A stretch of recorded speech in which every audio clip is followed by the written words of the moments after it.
Bismillahirrahmanirrahim. Hadza faslun ibarate fasal al amwalu utawi pira-pira bondo.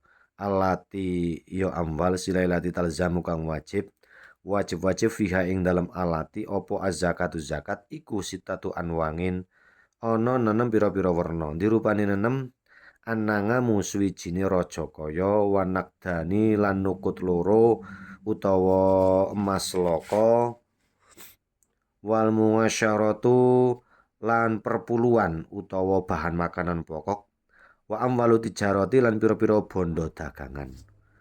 Wajibuha kang utawi wajibe amwalu tijaro iku rubungu ngusyuri kimati nguruti tijarati seprapate perpuluhane regane bondo dagangan. Warikazu lan bondo pendeman utawa harta karun wal makdinu lan bondo sumberan utawa barang tambang. Wallahu alam bisawab.